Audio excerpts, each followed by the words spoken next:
Donc, bonjour Monsieur Grumeau. Je vous remercie d'être passé ici pour répondre à nos questions. En commençant, je me présente, l'agent William Bumbray de la communauté urbaine de Montréal. Ça sera pas compliqué, on va vous faire passer un polygraphe, puis étant donné que j'imagine que vous avez rien à vous reprocher, ça devrait super bien aller. Quoi? Es-tu l'air d'un menteur, si? Ben, polygraphe, si regarde, inquiète-toi pas avec ça. Je suis pas un plotiste, des aiguilles, ça me fait pas peur. Donc, ma première question, ta carrière de biker, elle a commencé quand? C'est quoi ces questions-là, si? Je suis un biker.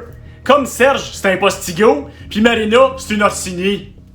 Oh, toi, tu penses que je suis devenu un biker parce que je me suis acheté un bike? Asti, tu dois aussi penser que Luke s'est acheté un Skywalk pour devenir un Skywalker? Ok, ouais. Puis, avant, là, t'appartenais à quel club école? Moi, j'allais à l'école des Tibésiques.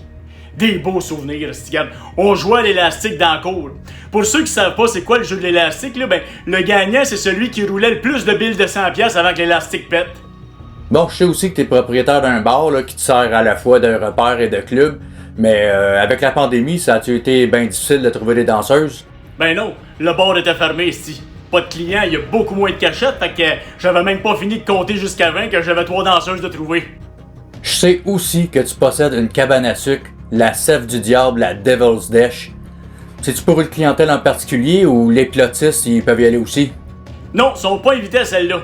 Moi, j'ai une cabane réservée exclusivement aux plotistes. On a des oreilles de Chris, mais pour eux autres, c'est des oreilles de Chris de cave, Chris d'épais ou toute autre insulte gratuite qui sont habitués de sortir. On a aussi des grands-pères dans le sirop, puis on les sert avec une preuve qu'il n'y en a pas un asti qui est mort de la COVID. Prochaine question, Grumeau. Depuis 2 ans, t'es devenu coach de vie. Ça a changé quelque chose dans ta vie? Ne deviens pas coach de vie qui veut, tu sauras. Faut d'abord avoir fait un bac en biochimie. Haïr ça, puis comme ça te tente pas de retourner aux études, tu vas aller faire ton cours de vendeur d'assurance. Comme ça marche pas, tu vas essayer de vendre des maisons. Puis, comme tu trouves ça dur, ben, tu te retrouves coach de vie. Top en esti. Bon. Je sais aussi que t'as pas pu participer au convoi de la liberté parce que tes trucks, ils passaient de la dope des States jusqu'à ton repère des Nevergun. Ça, le Freedom Convoy, t'aurais-tu aimé ça y participer?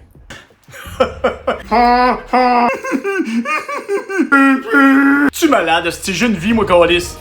Ah ouais, pis y a une autre affaire qui me fatigue, Big. T'as-tu déjà eu du trouble avec les plotistes? Mais pourquoi? J'essaie juste de leur montrer que ça fait 100 ans que le gouvernement nous impose des règles qui nous privent de notre fameuse liberté. Pis y'en a pas un esti qui s'est mis à broyer comme une collégienne, esti. C'est quoi qui est différent, là? Pis quand ils viennent m'insulter gratuitement sur mon compte, c'est comme s'ils rentraient dans un magasin de chapeaux pis ils donnaient de la marde aux vendeurs parce que le chapeau il fait. En terminant, j'aimerais ça savoir comment qu'on fait pour avoir les couleurs des Nevergun, là, c'est quoi le processus? Ah, c'est pas dur, esti, dès que tu t'abonnes à mon compte, tu fais partie de ma gang. Après, si tu veux avoir tes patchs, tu cliques sur le lien dans ma bio, pis quand t'es reçois, ben tu me fais une vidéo pis t'oublies pas de me taguer dans la vidéo. Parce que je veux te voir! Bon ben content que t'aies passé le polygraphe avec succès. Tu peux retourner écœurer les plotistes. Bonne journée, Grumeau, là. De rien, big. C'était un conseil de Grumeau, ton coach de vie. Moi t'apprendre à vivre, mon esti.